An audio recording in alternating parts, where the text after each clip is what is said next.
जय हिंद फ्रेंड्स। स्वागत है आप सभी का एक नए वीडियो लेक्चर में। तो आज की वीडियो लेक्चर में हम देखेंगे जो प्रायिकता की प्रश्नावली 16.2 है, उसके आगे के सवाल को सॉल्व करने वाले हैं। तो यहाँ पर हम आगे देखेंगे सवाल नंबर 1 से, और इसके सारे इवेंट्स को हम कवर करेंगे जिसमें इतनी लिखी गई है। यहाँ पर 7 सवाल हैं कुल, लेकिन ये हैं बहुत बड़े बड़े। ठीक है, तो चलिए देख लेते हैं। देखिए, एक पासा फेंका जाता है। तो बता लीजिए, मान लीजिए घटना ई पर संख्या 4 दर्शाता है और घटना यफ जो है 5 से पर सम संख्या दर्शाता है। तो पूछ रहा है क्या ई और यफ अपवर्जी हैं। तो अपवर्जी मीन्स होता है कि एक पर घटना हो और दूसरे पर ना हो, उसका विरोध करे। ठीक है, तो अगर हम इनका इंटरसेक्शन लेंगे इन दोनों इवेंट्स का, तो हमें फाई मिलना चाहिए। फाई मीन्स जैसे आप सेट थ्योरी में पढ़ा होगा। तो मान लीजिए ए बी करके दो इवेंट हैं, ए और बी करके दो इवेंट है, और इसमें जो कॉमन एलिमेंट हेरते हैं, तो ए इंटरसेक्शन बी करके हेरते हैं, और इससे हमें क्या मिलना चाहिए, फाइव मिलना, इसमें कुछ एलिमेंट नहीं मिलना चाहिए। तो उस दशा में हम क्या कहेंगे, अपवर्जी। अन्यथा इसे दूसरे कुछ इवेंट भी कर सकते हैं, है ना। तो चलिए देख लेते हैं क्या है। तो ये क्या है, पहला सवाल है। तो घटना बता रहे ई पासे पर संख्या 4 को दर्शाता है। तो मान लीजिए पासा फेंका और ई पर हमें क्या मिला, घटना 4, इवेंट 4 मिल गई। ठीक है, और यफ पर जो है हमारा बोल रहे हैं कि जो पासा है सम संख्या को दर्शाता है। तो पासे पर भाई सम संख्या दर्शाएगा तो 2 आएगा, अन्यथा 4, नहीं तो 6 आएगा। तो इसमें पूछ रहा है क्या ई और यफ अपवर्जी हैं। तो हम सबसे पहले देख लेंगे अपवर्जी के लिए ई इंटरसेक्शन में कुछ है या नहीं है। तो ई इंटरसेक्शन यफ जब निकालेंगे तो हमें क्या मिलना चाहिए, कुछ मिलना चाहिए। तो देखिए कुछ नहीं मिलना चाहिए, तो यहाँ पर हमें 4 मिल गया। ठीक है, जो कि फाई के इक्वल नहीं है, फाई के इक्वल नहीं है। तो यहाँ पर कहेंगे यहाँ E intersection F equal to 4 not equal to 5, मतलब 5 के इक्वल नहीं है, अतः ये अपवर्जी नहीं है। ठीक है, अतः ई और एफ घटनाएं ई और एफ ऐसा लिख सकते हैं आप, अपवर्जी नहीं है। ठीक है, अपवर्जी नहीं है, नहीं है। ठीक, तो इस तरह से हम पहला सवाल सॉल्व कर चुके हैं। चलिए देख लेते हैं दूसरा। दूसरा कह रहा है कि एक पासा फेंका जाता है और निम्नलिखित घटनाओं का वर्णन कीजिए। तो मैं सबसे पहले इवेंट्स को लिख लेता हूँ, फिर देखेंगे। ठीक है, तो इसमें क्या है, तो बता रहे हैं संख्या ए 7 से मतलब इवेंट जो ए है वो 7 से कम है। भाई 7 से कम है, जब पासा फेंका जाता है वो 7 से कम है, तो इसका मतलब क्या हुआ कि 1 आ गया होगा या 2, 3, 7 से कम में यहाँ पर 3, 4, 5 या 6 हो सकता था। ठीक है, तो यहाँ पर ये हो गया इवेंट ए। बी में देख लेते हैं, बी क्या कह रहा है। ये फर्स्ट का है, सेकेंड में जो बता रहे हैं बी इवेंट से प्रदर्शित कर रहे हैं यहाँ पर 7 से बड़ी है। तो 7 से बड़ी कोई संख्या होती है पासे पर, नहीं होती। तो इसको हम ये मतलब नल सेट से या इम्पटी सेट से प्रदर्शित करते हैं, या फिर 5 से। ठीक है, तो इसमें कुछ नहीं, इसमें जीरो नहीं लिखते हैं। नहीं, जीरो लिख देंगे तो कहने का मतलब पासे पर जीरो आ गया होगा, तो पासे तो जीरो होता ही नहीं है, तो इसलिए हमेशा नहीं लिखेंगे। ठीक है, तो और अगर सी है, तो बता रहे हैं सी जो इवेंट है 3 का गुणज है। तो 3 का जो मल्टीपल होगा तो क्या होगा, 3 होगा, अन्यथा 6 होगा। उसी तरह से हम आगे की इवेंट्स भी लिखेंगे। 4 जो है, 4 को इवेंट शायद डी से प्रदर्शित किया गया है। इसमें डी को है 4 से कम है, 4 से कम है तो हो क्या सकती थी, 1, 2, 3 हो सकती थी। ठीक है, और यहाँ पर 5 में है जो है ई से प्रदर्शित कर रहे हैं, तो 4 से बड़ी सम संख्या है। ठीक है, यहाँ पर लिखा गया है, सॉरी कहा गया ये, तो ई जो है 4 से बड़ी सम संख्या है। तो ई जो है 4 से बड़ी सम संख्या है, तो इसका मतलब क्या हुआ, 4 से बड़ी सम संख्या एक ही है, वो 6 है। और उसके बाद यफ भी है, वो कह रहा है कि संख्या 3 से कम नहीं है। 3 से कम नहीं है, इसका मतलब क्या हुआ, 3 तो है, 3 से कम नहीं है, 3 से तो है, मतलब 3 से तो बड़ी है, कहने का मतलब ये हुआ। ठीक है, अब जो पूछ रहा है हम उसको लिख देंगे। ठीक है, तो पूछ क्या रहा है, ए यूनियन बी। ठीक है, तो मैं यहाँ लिख रहा हूँ, ज़्यादा आसान रहेगा। तो पहला पूछ रहा है A union B. A union B कैसे निकालते हैं, अगर आपने सेट थ्योरी पढ़ी होगी तो आपको पता होगा। ए यूनियन बी का मतलब देखिए, जो दोनों में हो, कॉमन भी हो ना हो, सबको लिखते हैं एक साथ, है ना, इसमें करके। तो सेट के रूप में लिखेंगे, तो 1, 2, 3, 4, 5, 6, ये हमारा हो गया। अब इसमें क्या पूछ रहा है, A intersection B. A intersection B का मतलब क्या हुआ, ए इंटरसेक्शन बी, दोनों में कॉमन एलिमेंट। तो यहाँ पर दोनों में कॉमन एलिमेंट कौन सा है, तो कुछ भी नहीं है। ठीक है, तो इसको ऐसा भी लिख सकते हैं, फाई फाई तो होता है मतलब फाई तो इसमें है ना, तो इस तरह से या फाई दर्शा सकते हैं। ठीक है, ए इंटरसेक्शन बी था। उसके बाद A union B union C पूछ रहे हैं, तो बी यूनियन सी कैसे निकालेंगे, ध्यान से देखिए। तो बी यूनियन सी में क्या मिलेगा हमें, 3 और 6 मिलेगा।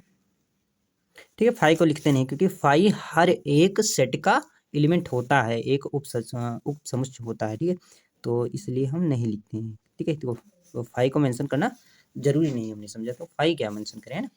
तो इस तरह से बी यूनियन सी निकलेगा हमारा। और ई इंटरसेक्शन एफ, ई इंटरसेक्शन एफ, ई इंटरसेक्शन एफ कैसे प्रदर्शित करेंगे, तो ई इंटरसेक्शन एफ मतलब जो दोनों में हो, तो यहाँ पर देखेंगे आप तो 6 कॉमन है, तो इसको लिख देंगे इस तरह। और यहाँ पर पूछ रहा है डी इंटरसेक्शन ई, तो डी इंटरसेक्शन ई देखिए इसमें से कुछ कॉमन नहीं है, तो डी इंटरसेक्शन ई को हम फाइव से डिनोट कर सकते हैं या फिर इम्पटी सेट से। ठीक है, या यहाँ पर फाइव, दोनों में से कोई आंसर हो सकता है इसमें से। ठीक है, तो उसके बाद ए माइनस सी, ए माइनस सी मतलब जो ए में हो और सी में ना हो। तो ए में कौन कौन से हैं भाई, देखिए 1 2 3 है, तो 3 को नहीं लिखेंगे, तो 4 5। ठीक है, तो 1 2 4 5। ए माइनस सी के बाद देखते हैं ये वाला डी माइनस सी, तो डी माइनस सी कैसे निकालेंगे, तो डी माइनस ई का मतलब तो जो डी में हो ई में ना हो, तो डी में है ना, तो डी में तो ये सब है। ठीक, तो 1 2 3। ठीक, डी माइनस सी हो गया। उसके बाद कह रहा है कि ई एफ और ई डैश, मतलब ई इंटरसेक्शन एफ डैश, है ना। तो ई इंटरसेक्शन एफ डैश, तो पहले एफ डैश निकाल लेते हैं ना। तो एफ डैश निकालने के लिए सबसे पहले हम सैंपल स्पेस लिखेंगे 5 को फेंकने पर। ठीक है, 5 6 हो गया। और एफ डैश हम यहाँ से निकालेंगे, तो देखिए एफ में क्या है, एफ में ये है 3 4 5 6, तो एफ डैश में हमारा हो जाएगा जो नहीं है 1 2। ठीक है, तो हमें ये मिला। और क्या निकालना है हमें, ई इंटरसेक्शन एफ डैश, हमें E intersection E F dash चाहिए। तो अब देख लीजिए ई और एफ डैश में कॉमन क्या है, तो ई हमारा यहाँ है और एफ डैश यहाँ है। देखिए कुछ भी कॉमन नहीं है, कुछ भी कॉमन नहीं है, तो कॉमन नहीं है तो फाइव लिख सकते हैं या इम्पटी सेट बना सकते थे। ठीक है, और उसके बाद एफ डैश भी ज्ञात कीजिए, तो एफ डैश तो हमने ऑलरेडी ज्ञात कर लिया है, तो इसका आंसर ये हो जाएगा।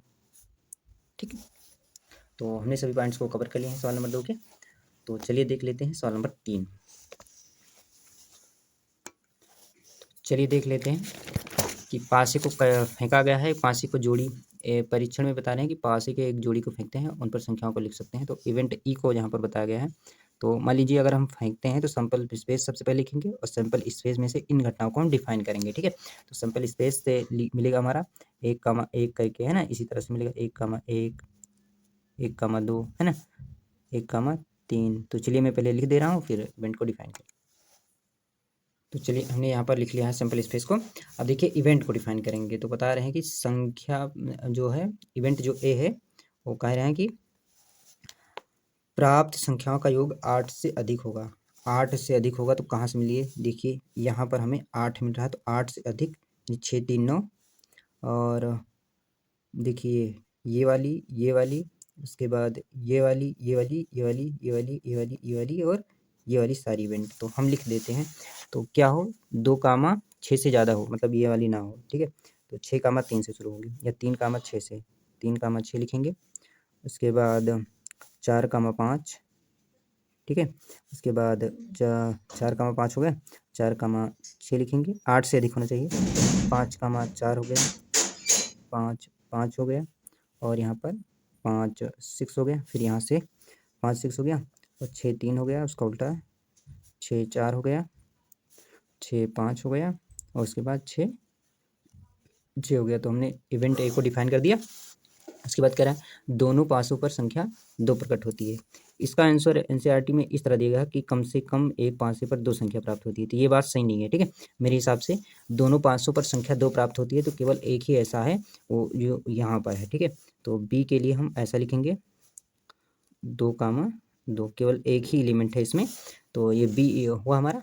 क्योंकि दोनों पाँचों पर 2 प्रकट होती है ना। और एनसीईआरटी में जो कि आंसर इसका दिया गया है, कम से कम एक पाँचे पर 2 संख्या प्राप्त होती है, कुछ ऐसा दिया गया है, ठीक है।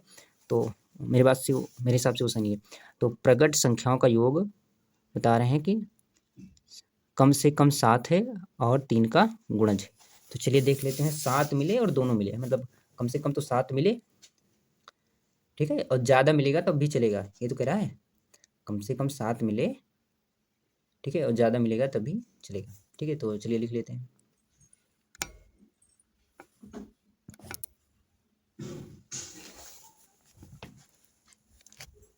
चलिए देख लेते हैं इवेंट नंबर 3 का कैसे था। तो प्रकट संख्याओं का योग कम से कम 7 है, 7 है तो चलेगा, और 3 का मल्टीपल भी है ना। तो हम चलिए देख लेते हैं, अंडरलाइन करेंगे।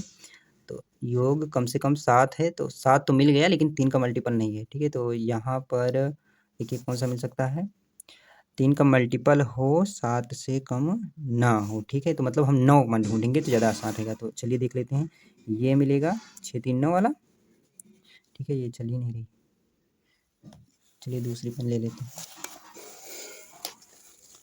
बहुत ध्यान से देखिएगा। 9 मिल जाए, फिर 9 मिल जाए, और 10 तो होगा नहीं, 9 हो जाए, और ये नहीं होगा, ये होगा और ये होगा, है ना। बाकी कोई इवेंट नहीं है। तो सी के लिए हम डिफाइन कर लेते हैं। तो सी के लिए हम लिख लेते हैं यहाँ पर, ये होगा 3, 6 होगा, और 3, 6, 4, 5 और 5, 4, ठीक है। 5, 4, उसके बाद 6, 3, उसके बाद 6, 6। तो ये हमारी क्या हुई, इवेंट हुई, ठीक है। तो इसमें पूछा गया है अब हमसे इसमें पूछा गया है कि इन घटनाओं के कौन कौन से युग्म परस्पर अपवर्जी हैं। मतलब इसमें पूछ रहा है कौन कौन सा जो सेट होगा वो अपवर्जी होगा। तो ए और बी में देख लेते हैं, ए और बी अपवर्जी हैं, हाँ बिल्कुल हैं। ए और बी 5 मिला है, तो इसलिए ए और बी अपवर्जी हैं, अपवर्जी हैं। उसके बाद बी और सी देख लेते हैं। तो बी और सी भी अपवर्जी हैं, ये भी 5 है, बी और सी अपवर्जी हैं। उसके बाद ए और सी देख लेते हैं। तो ए और सी अपवर्जी नहीं है, देखिए ध्यान से, ए और सी में एक एलिमेंट ये है, ये है, ये है, तो ए और सी अपवर्जी नहीं है, ठीक है। तो ए इंटरसेक्शन सी जैसे निकालते हैं तो यहाँ पे हमें मिलता है 3, 6 मिल जाता है, 4, 5 मिल जाता है, 5, 4 मिल जाता है, ठीक है। तो इस तरह से कई सारे एलिमेंट हमें मिल जाते हैं, 6, 3 भी मिल जाएगा और 6, 6 मिल जाएगा। तो इसलिए ये अपवर्जी नहीं है और ये दोनों अपवर्जी हैं। चलिए इवेंट नंबर 4 को देख लेते हैं, फिर हम सॉल्व करेंगे। तो इवेंट नंबर 4 क्या है, चलिए देख लेते हैं, या एक्सपेरिमेंट नंबर है, ठीक है। तो एक्सपेरिमेंट ये हमारा 4 है। 3 सिक्कों को एक बार उछाला जाता है, 3 सिक्कों को एक साथ उछाला जाता है एक बार। मान लीजिए घटना बता रहे हैं कि मान लीजिए कि घटना 3 चित्र देखना ए को ए से, ठीक है। तो इवेंट हम यहाँ पर डिफाइन कर लेते हैं पहले। तो ए क्या है, तो है ना, ए इवेंट जो बता रहे हैं 3 चित्र का दिखना, 3 चित्र मतलब हेड दिखना, हम हिंदी में लिख रहे हैं, है ना। तो दिखना। और बी इवेंट क्या है, तो 2 चित्र और एक पट दिखना। तो 2 चित्र मतलब 2 हेड और टेल दिखना, इस तरह से, है ना। 2 हेड हो गया, 2, है ना, और एक चित्र पट हो गया बी से। और पट दिखना, 3 पट दिखना। तो 3 पट कैसे दिखेंगे, टी टी टी दिखना, ठीक है। अभी हम केवल लिख ले रहे हैं समझने के लिए। और घटना और पहले सिक्के पर चित्र दिखना। तो पहले डी क्या रहा है, पहले सिक्के पर चित्र दिखना, बाकी हेड हेड हो सकता है, ठीक है। तो घटना पहले सिक्के पर चित्र देखना को प्रदर्शित किया गया है। तो पहले सिक्के पर क्या लिख लेते हैं, पहले सिक्के पर चित्र मतलब हेड दिखना, ठीक है। तो हेड दिखना, तो इसको हम लिख ले रहे हैं। तो सबसे पहले सिंपल स्पेस हम लिखेंगे। तो पाँचे को फेंकने पर सिंपल स्पेस क्या, ठीक है, 5 गुने सिक्कों को फेंकने पर जो सिंपल स्पेस होगा, तो सिक्के को फेंकने पर 3 सिक्के को एक बार फेंकने पर प्राप्त सिंपल स्पेस क्या क्या हो सकता है, head head head head head tail, head tail head, उसके बाद हेड टेल टेल, उसके बाद tail head head, tail head tail, tail tail head, उसके बाद टेल टेल टेल। तो बस हम इसी में से डिफाइन करेंगे इवेंट्स को। तो कह रहा है 3 हेड दिखना, तो 3 हेड दिखना तो मतलब हेड हेड हेड आ जाए। और बी के लिए क्या कह रहा है, तो 2 हेड दिखना और 1 टेल दिखना। तो कैसे मिल सकता है, तो 2 हेड 1 टेल यहाँ पर मिल रहा है, यहाँ पर मिल रहा है, यहाँ पर मिल रहा है, बस तो हम सभी को लिख देंगे। तो head head tail, head tail head, उसके बाद टेल हेड हेड। ठीक है, तो ये हमारी बी था। ठीक है, और उसके बाद सी कह रहा है कि सी तो हमारा लिख दिया है, तीनों पर पट दिखना। उसके बाद डी जो कह रहा है, डी दिख रहा है पहले सिक्के पर हेड दिखना। तो पहले सिक्का पर हेड यहाँ पर मिल रहा है, यहाँ पर, यहाँ पर, यहाँ पर, बाकी नहीं मिल रहा है, तो मैं लिख दे रहा हूँ head head head, head head tail, head tail head, उसके बाद हेड टेल टेल। ठीक है, तो इसमें पूछ रहा है, क्या पूछ रहा है, तो परस्पर अपवर्जी हैं। तो परस्पर अपवर्जी कौन कौन सी हैं, तो जिसमें 5 मिल रहा हो तो ए और सी।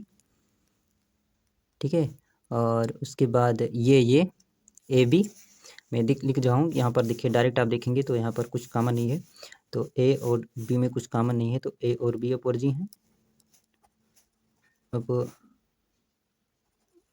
अपवर्जी हैं। उसके बाद बी और सी देखिए, बी और सी अपवर्जी हैं, कुछ कॉमन नहीं है। ठीक है, क्यों, क्योंकि इसमें कुछ कॉमन नहीं है इसलिए अपवर्जी हैं। ठीक है, तो और बी सी हो गया, ए और डी नहीं है, अपवर्जी नहीं है। बी डी देख लीजिए, तो बी डी अपवर्जी नहीं है। और उसके बाद इसको देख लीजिए, ए सी देखा, ए सी अपवर्जी है, ए और सी अपवर्जी है।